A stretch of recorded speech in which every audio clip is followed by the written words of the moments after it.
everybody, it's Daphne here at Lure Entertainment. We are sitting down with Patrick McAleenan. McAleenan, right? Did I say it right, Doug? Names, man, I'm telling you. Okay. This is our Let's Get Pumped segment, and we are going to sit here and drill Patrick with questions. Yeah, hit. tell, us, tell us a little bit about yourself, Patrick. I grew up in Southern California for the most part. I was actually born in New Jersey, but we moved across the country to Colorado, then Texas, then California. So I was in California in the San Fernando Valley by the time I was 3 or 4. So I grew up out in the valley, where the Valley Girls come from. But my dad was a horse trainer, so we had a horse property, like a couple acres with horses. So I kind of grew up on a ranch, but a stone's throw from the beach and Hollywood and stuff. So it was kind of like the best of both worlds. Yeah. A little bit of Horse country, a little bit of property. city. Go ahead. I'm sorry. I was gonna say you don't strike me as a Jersey boy. Jersey. No, yeah, our family's not really from there, but for some reason we were living there at the time. I think it was so we could be close to my grandparents. My parents had just been married a few years and they didn't have a lot of money, so it was convenient to have the grandparents close by. But yeah, my family's not from New Jersey, but we just ended up there for a while. Okay. Yeah. See, I was born in Kentucky, but I was raised in Las Vegas. So it Huh. was more like being from Las Vegas than Kentucky, you know. Yeah. And I've lived everywhere. I mean, everywhere.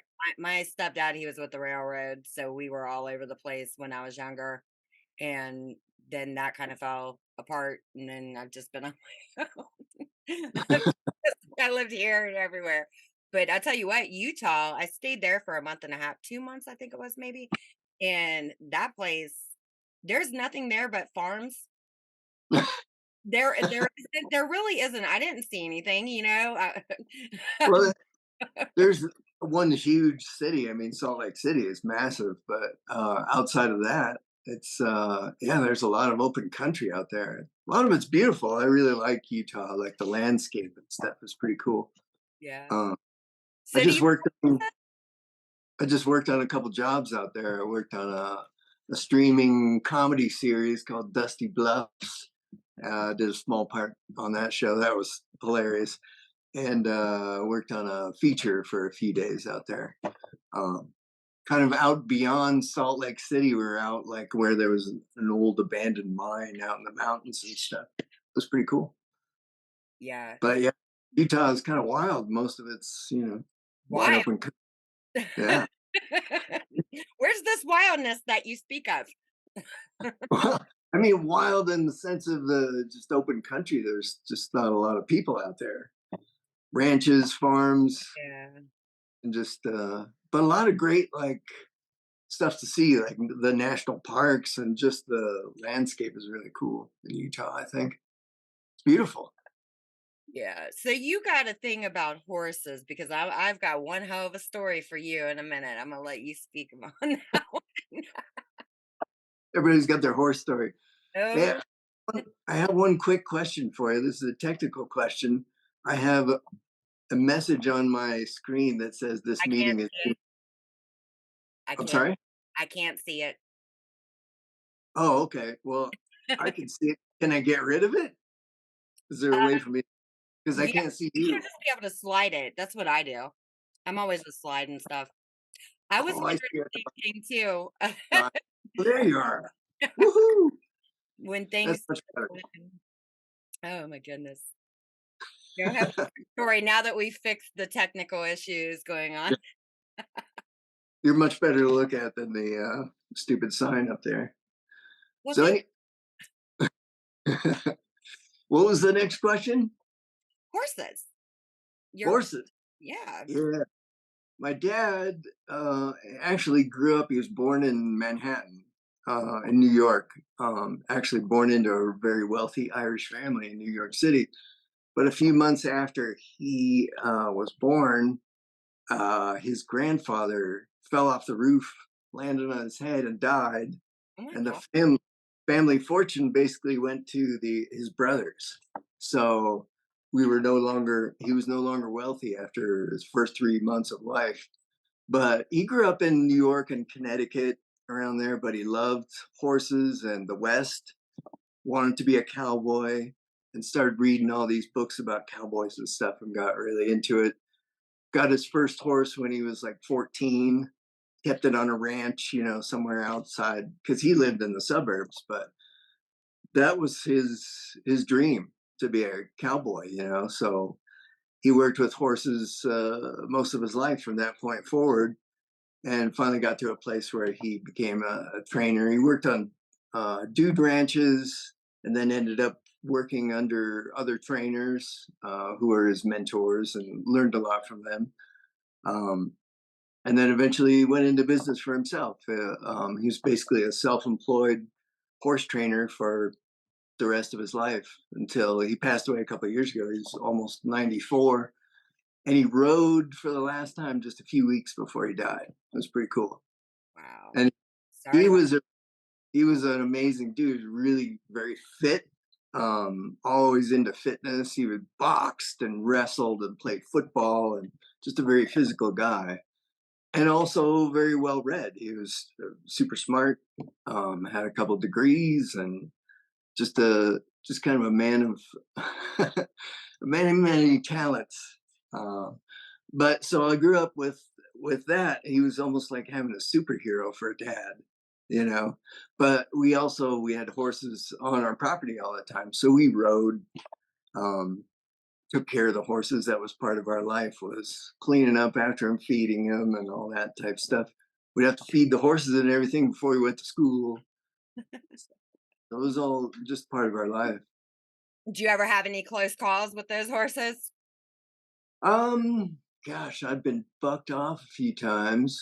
Never had anything that was life threatening as far as I can remember, but did get bucked off a few times. My brother, actually, when I was a toddler, my dad, we were living in Colorado. My dad was working out in the field somewhere, and my older brother was kind of taking care of me. I was just a toddler in a snowsuit, and there was a pony near where we were. So my brother thought it'd be a good idea to put me on the pony.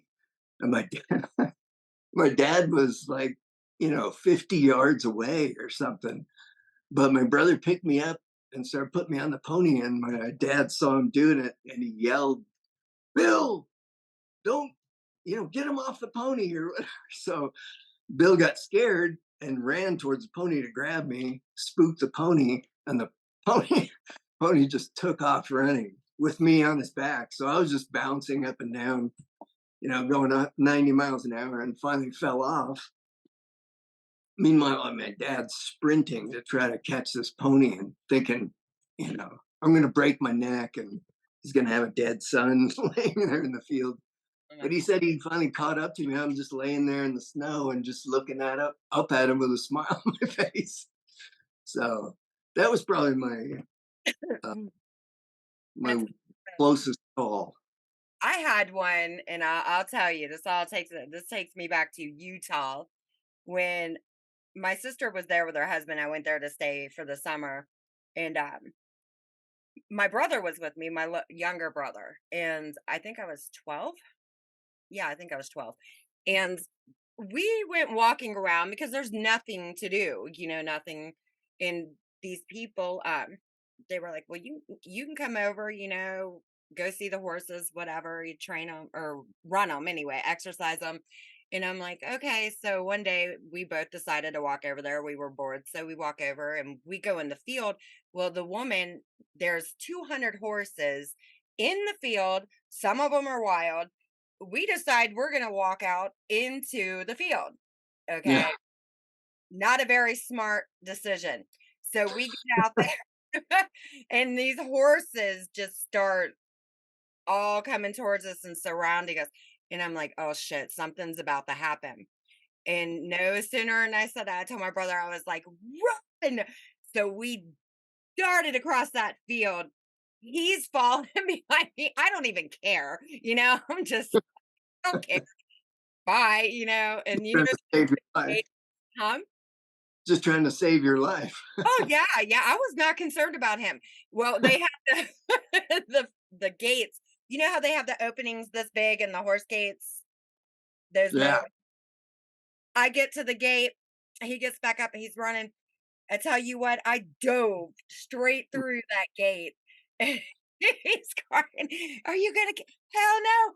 Run, jump. That's all I gotta say because I am not going back in there with 200 horses and get killed. No, thank you. So finally, he caught up and went through the gate too. Man, he cussed me out the whole way back. I'm just like, I don't even care. We won't do that again. But that They was pro Knowing horses, they probably thought you had food. That's usually people to horses, people mean food. And if you go out into a pasture with a bunch of horses, they'll come to you oh, because they they're looking for oats. Yeah.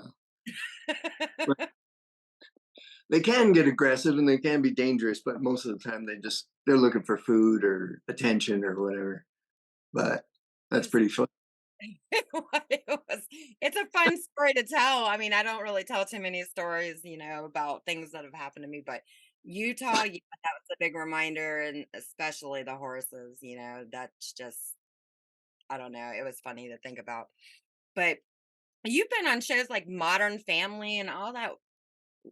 Which that was like your favorite one to be on out of all those? I'm gonna jump into your career now.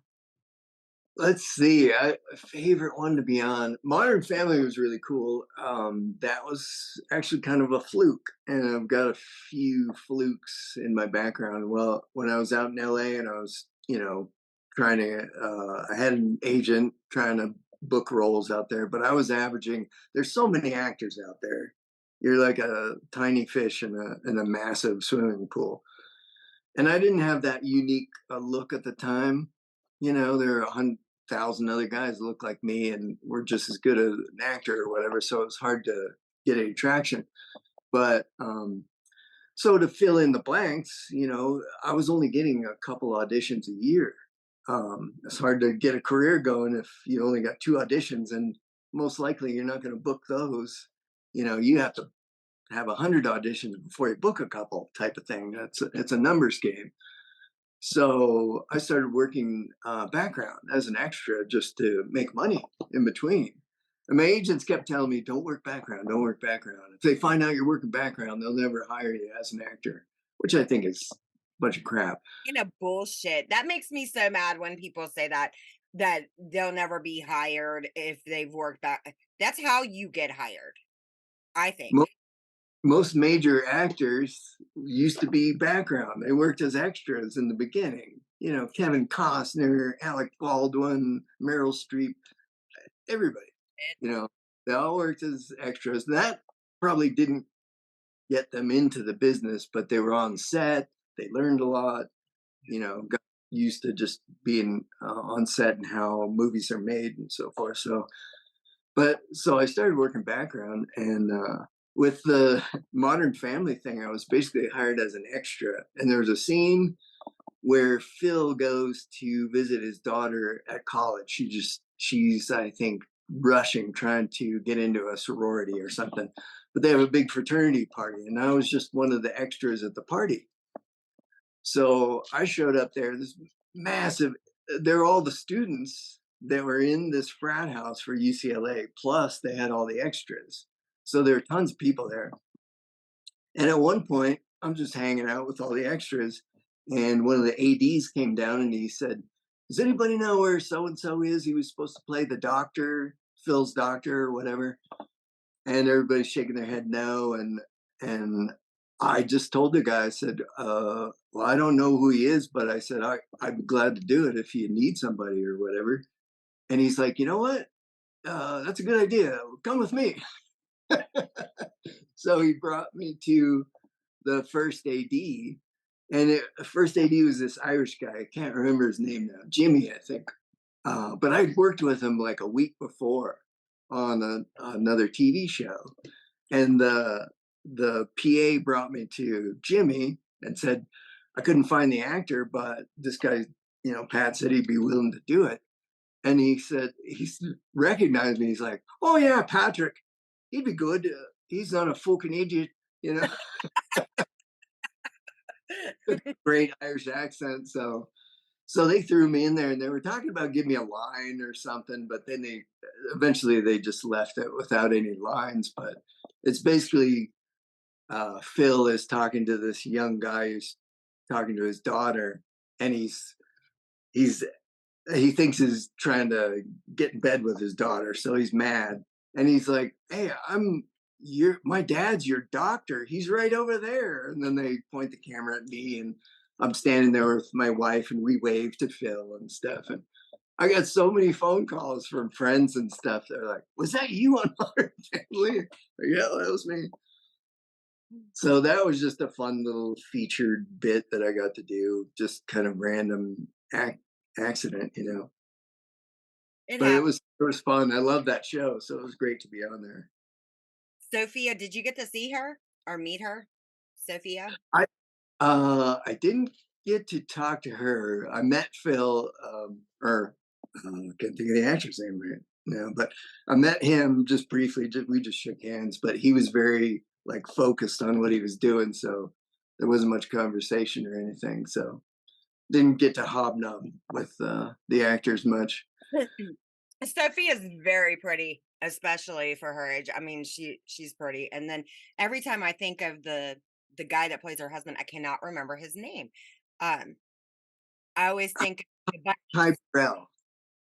Ty Burrell is Is that the. his Oh name? no, you're thinking of Guy, yeah, Al Bundy. He was yeah. in Married with Children. Oh my God, what is this? It's Oh, gonna drive me crazy because I can't think of his damn yeah. Al. He played Al Bundy. name. Think of Y'all it. remember that from back in Anyway, the he's a yeah. great actor, and I found that now I'm 62, and my recall is not as good as it used to be. It's just a bummer. Just can't think of people's names as good as they used to. I know faces, not names. I mean, somebody could tell me their name a couple times, and after I see them a couple times, then it'll register. But if it's in passing or somebody I probably spoke to somewhere else and they tell me their name, I'm gonna remember their face before I do their name. Yeah, I just talk to so many people, even when I'm not doing this or even in the industry, I'm just sociable. So it's just like you could tell me your name all day long. I'm probably not going to remember it, but all right. You know, it's all right. Ed, Ed O'Neill. That's his name. Did you look it up? Is that what you did? Yeah, I That's funny. hate it when I can't think of it, but So what's the biggest movie you've done? let's see. Biggest movie. Well, as an extra, I was in all kinds of stuff, but I haven't done any like major movies. Had a part in a major movie. Most of them have just been independent, lower budget stuff. Just last year, it's not even out yet. I did one called Let Me Sleep. It's a comedy horror movie that we shot in Colorado Springs. A company called Vindicator Media did that. And I booked a part of the town sheriff, which was a fun part. Sheriff's kind of a jerk, kind of a small town, throws his weight around, kind of a conservative. So he's an Uh, asshole. yeah, but he's also kind of funny and kind of a badass. So it was a fun role to play. It was funny because when I went in for the interview, the audition. I'd sent him a tape already, and they brought me in. Drove down to Colorado Springs for the second audition, and I did the audition, and I was supposed to be kind of intimidating and working with the main character for the movie. I was supposed to make him nervous, so I did my best at that. And the very last take we took, he's actually supposed to walk by me, and I like totally shoulder checked him, just stepped into him, almost knocked him over, Wow. and they seemed to think the audition went well. I booked a part, and then when I actually worked with that guy, he told me, he said, "Man, you scared me." when we did the audition, he's like, you were like scared. I was a little intimidated. So he's kind of surprised to find that I was just acting, it's just a normal guy, but I could play mean. So it was a fun role. And I got to do some of my own stunts, and that was one of the funnest parts because there's one part where um, I'm attacked. I can't really give away too much about the movie, but I get attacked and basically thrown into a wall at one point. And the first time we shot the scene, they didn't quite get the camera angles right, or something was off. So we were going to do it again, and I realized I was like, I just kind of went through the motions, and I wasn't really in my head. I wasn't thinking of where I was in the scene that I should be. I'm fighting for my life in this scene. So for the second take, I I had to crouch down and basically throw myself against a wall. And all you see on camera is me flying into the wall. So I'm crouched down close to the floor, and I'm thinking, okay, I'm fighting for my life. I'm scared to death. And they said, action. I threw myself backwards into that wall and I broke the drywall. I actually went into the wall a little bit, and it didn't even hurt. And I jump up with this shotgun and say my line and stuff. And then when the scene ended, one guy like looked over the camera and he goes, "I was like John Wick, man. That was cool." That's some John Wick shit right there, man. But I had to apologize for breaking the wall, Was it and they were, somebody's house?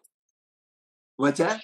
Where did they well, I mean, I know you can't really say too much about it, but was it actually in somebody's house? Maybe they rented that location, or was it built? It was it was a low budget film, so it was a friend's house, a friend of the director or whatever. So I even offered, I said, I'll pay for the drywall or whatever. And they said, no, no, that's cool, man. Yeah. We're just glad they got the second take. Okay. So anyway, that one's supposed to come out.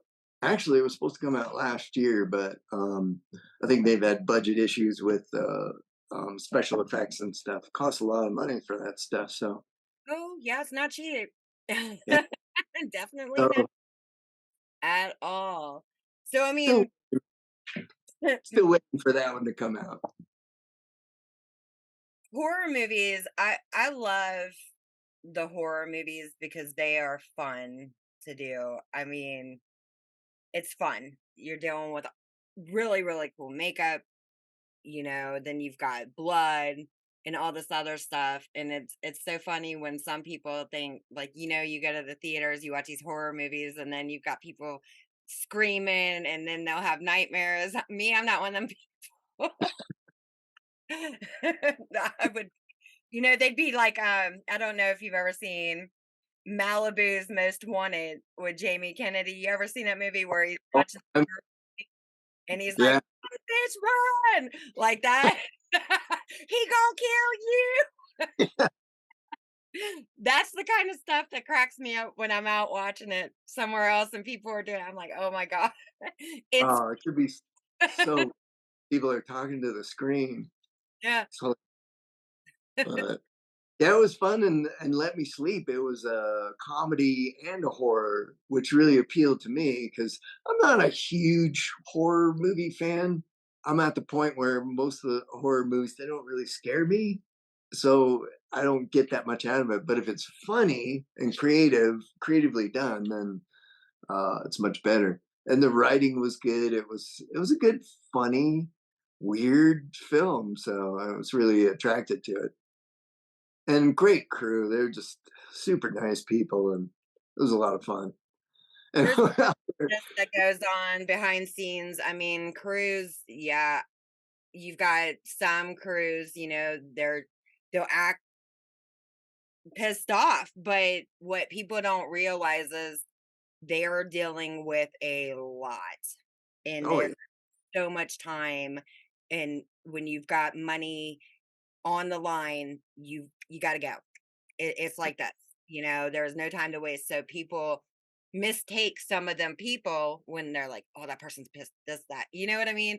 But Yeah. in reality, they're just trying to get the shit done because they're probably wore out, a lot of people Yeah. don't get that, because the shit is tiring. It is. It's tiring. This industry is tiring. Oh, and they end up working a lot of long hours, and of course they plan for that, but then it always goes beyond that. Oh yeah. E- Yeah. Even the pros, when I was working background in Hollywood a lot, Monday you always start out normal and you're basically on schedule Monday morning. By the time you get to Friday, you're going until the sun comes up on Saturday morning, usually. If you're shooting a night scene or whatever, they call it Fratter Day Yeah. because you get behind during the week.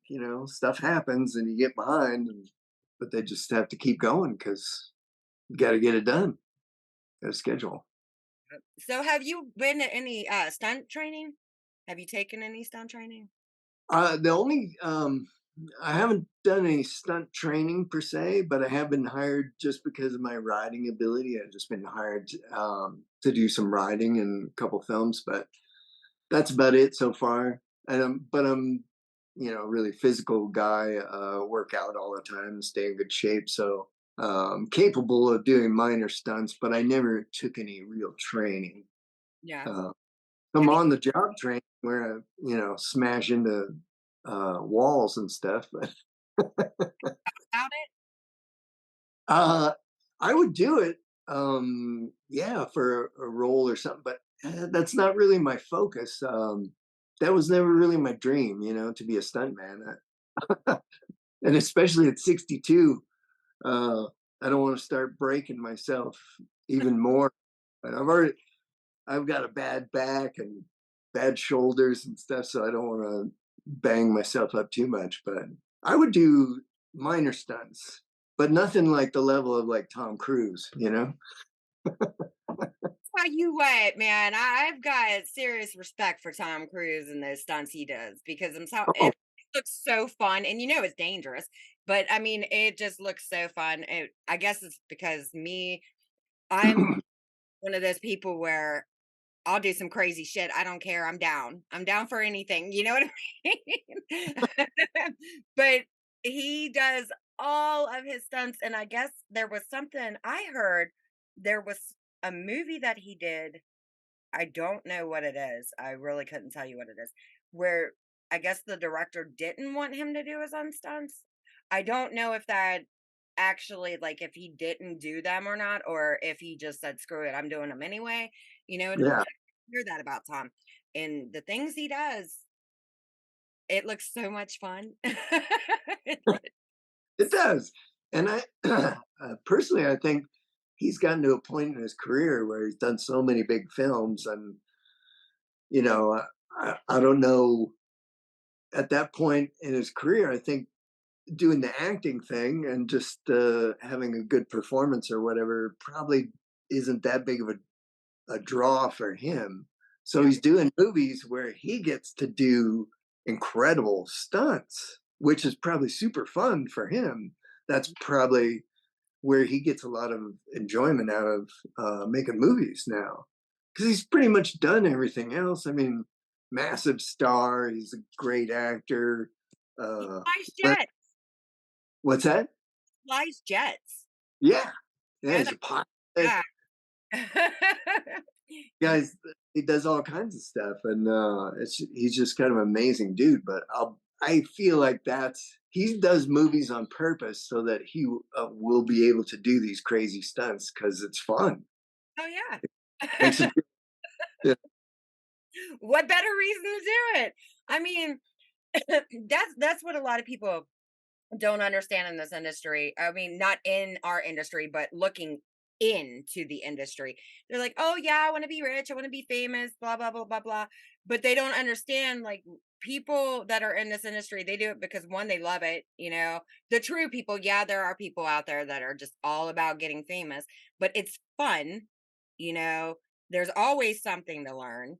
And it just kills me that the other people don't get it. It's a passion for people yeah, versus as far as the fame and all that bullshit, it's just having fun on a day to day, doing different shit every day, and they don't get it. They're all about TikTok and I'm going to be a TikTok star or whatever. So they're like, whatever. But I, once you get into this industry, well, you can either love it or hate it, you yeah, know. But if you have a lot of fun doing it, then just makes sense. yeah, Love. Don't go to the same 9 to 5 every day that you're gonna friggin' hate. If you're yeah, gonna do it, you gotta do it. You gotta do it right. That's what I said. Tom Cruise got the right idea. yeah. I admire him. He was so focused and so driven, and of course, became a huge star because of it. I think it was his drive and his focus that got him where he is today. So hats off to that guy, man. Yeah. Uh, So you I, got I wish I kind of wish that I'd had a little bit more of that drive and that focus that he had, because in my career, I started like in the early 80s, mid 80s. I got my first agent, got screen tested for a soap opera, almost got the lead in a small film. They ended up giving me a part in it, but they were down to two people. It was me and this other guy, and he had been in one other movie before where he played a small part. He was like Gene Hackman's daughter's boyfriend or something. So they're like, well, he's been in a movie before, so we're going to give him the role. So I didn't get it. Um, but I was kind of close, to like a lead role in first so they year. gave it to him because of experience of one film versus Yeah. taking a chance on somebody else who could have potentially been better. Yeah. And, who knows? I mean, that's what they told me. And that's kind of what the situation was. I knew it was down to the two of us at that point. Um, but they were really cool. They were like, we really like you. We want to give you a cool part in the show. So they wrote a part in. It was a kind of a B movie about Hollywood and the dangers of, the drugs, the sex business, and all that stuff. Young people going there wanting to be stars, and then they're out on the streets and dealing drugs and stuff like that. That's So, daily but life. It is. That's what irritates me about, the people. I'm not saying people on the outside because, it's when people look in or when they are in, they're looking and it's sex, drugs, rock and roll, this and that. Well, you know what? It's like that in real life versus even if it is in Hollywood, it doesn't make a damn bit of difference because it's everywhere. So why yeah, be a hypocrite towards certain people because they're on screens versus the real people that are out there in the world? Because guess what? We're all still people. That's just a the yeah, drug, the rock, all that, that's what pisses me off about some people's opinions when they knock people in movies or they knock, this celebrity, this star, this person, versus hello, it doesn't matter.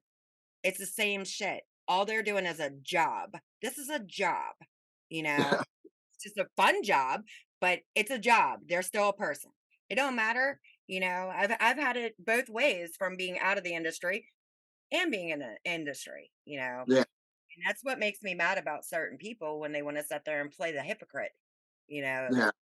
just like shut the fuck up, you know, seriously, shut up. That gets on my nerves so bad. I just can't stand that. Yeah.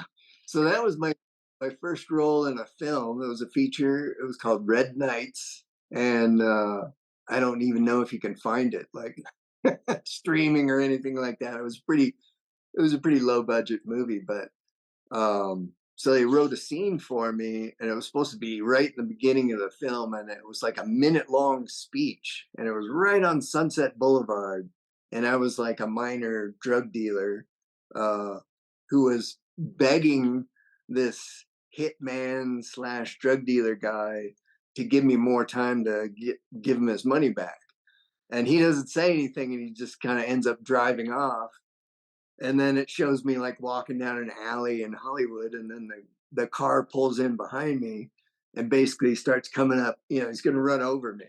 So I had to run down this alley, and we shot that thing. And I don't know how many times I had to run down that alley, but it was I think it was totally illegal the way they did it because they just put a cameraman in the back of another car, and I would run towards him, and the guy driving the car behind me was just the actor. He wasn't a stunt man or stunt driver or anything.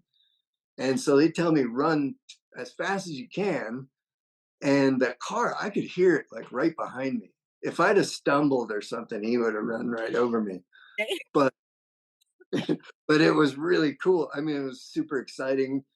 But by the end of the takes, man, my legs were so like tired and pumped up. I could barely walk because I had to run so many times down this. This is so much fun. Yeah. Then they show me dead in the alley with blood all over me and stuff. It was pretty cool. Oh my god, that's funny as hell. You're So that like, "That's fun." I'm running it down. was. I was like, I should probably call somebody and tell them that this is not right, but I'm having too much fun. I didn't want to, and Yeah. that it was so long ago now. It was lenient back then. Yeah.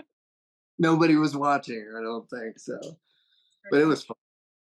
Oh my god. So what do you have anything coming up? Yeah. Well, I've got actually roles. I've got things that I've already shot. There was the Let Me Sleep film that I did last year, which should be out this sometime this year. And then I just finished. I went out to Utah and shot. It's a comedy show called Dusty Bluffs, and it's this weird offbeat comedy that these two guys created, and I just had a blast. I was only on set for one day. They hired me to play the part of a local hero. I'm like a retired bull rider, cowboy guy, and they said as soon as they saw my audition, I auditioned for a different part. They said as soon as they saw it, they're like, "This guy has to play Heck Ellis, the town hero." So they booked me for that, and but it was just fun to hung out kind of on set all day and watched how they were working and their brand of comedy. It's weird. It's kind of got like a almost a Napoleon Dynamite feel to it. My god, I vote for Pedro. That was so funny. You know he only got paid $1,000 to do that movie. Really? I That, swear. wow.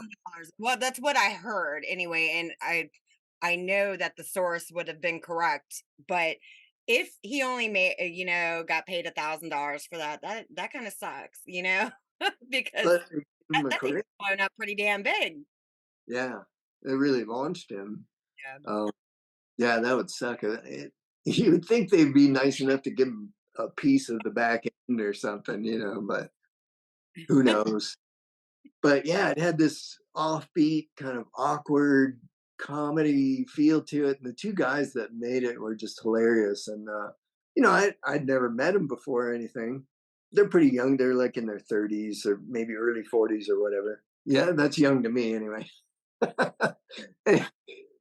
So, but I didn't know him, and I'm kind of a quiet, fairly shy guy if I don't know people or whatever. So we went to lunch. We broke for lunch, and I went and sat just at one of the picnic tables out there. And the Jer, the guy who's the director, was like, "Pat, what are you doing way over there?" He's like, "Come over and sit with us." And I came, sat down with him, and they peppered me with all these questions about, how did I get in the business and what am I doing, and they're like, "Oh, you're awesome, man. We want to do another season and we'll have you back next year and stuff." So that was really cool. Well, there you go. Yeah. It turned into a full role, you know, if they're Yeah. bringing you. Hopefully they get picked up and we get to do a second season. That'd be cool. And I really enjoyed them and their weird offbeat sense of humor. And then right after that, I had another film. It's based on a true story, and I'm not sure how much I can say about the plot or whatever, but it's basically based on a true story about a kid that was lost in an abandoned mine for like 5 days. And the story's, it's kind of inspiring and touching story about trying to find this kid and the people that eventually rescued him. But it's it was a very cool story. Kinda reminds me of when the little girl Jessica was in the well. Yeah, yeah. You remember that? Years ago? That was years ago, where that little baby got stuck.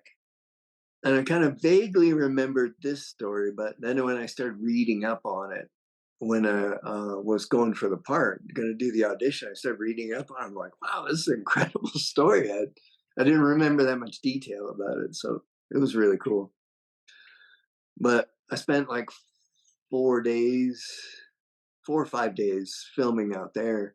Um, and I live in Colorado and was shooting in Utah where I'm working as a local. So I have to drive out there, pay for my own hotel, do the part, and drive back. So it would be like 1,000 miles of driving, basically. I'm trying. And one night hotel, and there were days when I didn't have any lines. So I'd drive 500 miles, appear on camera, you know, looking at somebody or whatever, and then get back in my car and drive 500 miles home. The things that people do when they're getting into the industry is you well, that's dedication right there for anybody to actually do that, just to drive because I've done it. Starting Yeah, off, I've driven, oh my God, far.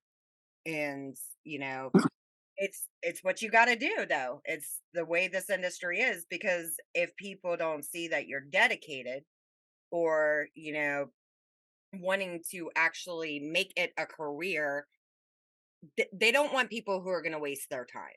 And right. like that who go through those links to make it to their destination knowing that they're not going to get a damn thing for it, you know, yeah, that's somebody who's dedicated. That's somebody you definitely want to keep on your team, especially if they're doing a good job on the set, you know. Yeah. And that was a concern when I first approached my agency out there. Since I live in Colorado and there's almost no union work in Colorado, it's almost all non-union, and we get occasionally a commercial or a feature will come out here. Usually, like a Hallmark Christmas type movie, one or two a year, and maybe a commercial or two. Have in Arizona because there's with the tax incentives going there, there's a lot of work going there too. To where? New Mexico and Arizona. Yeah. So I started branching out and I got an agent in New Mexico because they have a lot of work there. And Utah, Salt Lake City's booming. They got a lot of stuff out there. So in order to get enough auditions and potential for roles, I had to branch out to those two markets. And they're about the same distance away. Albuquerque and Salt Lake City are 7 to 8 hours away. So Yeah, it's feasible, and especially if it's a SAG role, then it's worth it to make the trip. Um, but that was a concern. They were like, "Well, you're so far away. Will you show up?" You know, that kind of thing. But now I've proven we myself. show up, for Show up. people like us, we were the ones who did show up, while the people that lived a mile up the street couldn't even make it. You know, that's the way I feel. Hopefully, and I wanted to get established out in different markets and stuff, and get them, get in front of these casting directors because, like the Utah Jeff Johnson out in Utah casts like Yellowstone, Kevin Costner's Big Western Horizon, and stuff like that. So it's good to get on their radars and let them know that I'm serious professional. I show up, I do my job, and you know, That's all right. so Tell them, hey, that's what you got to do. vote for Pedro. Yeah, That's Pedro does his job. right. Damn it! All right. Well, I am going to wrap this up. I'm going to tell you thank you. You can stay on for a sec after I close out. All right, Thank you guys, everybody, for watching. We're going to thank Patrick for coming on. Goodbye, everybody. Till next time. bye.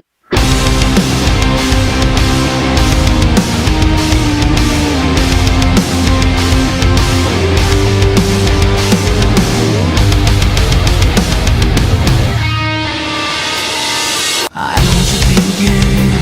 I'm getting by when you're leaving, and you owe me a kiss on your way out the door. I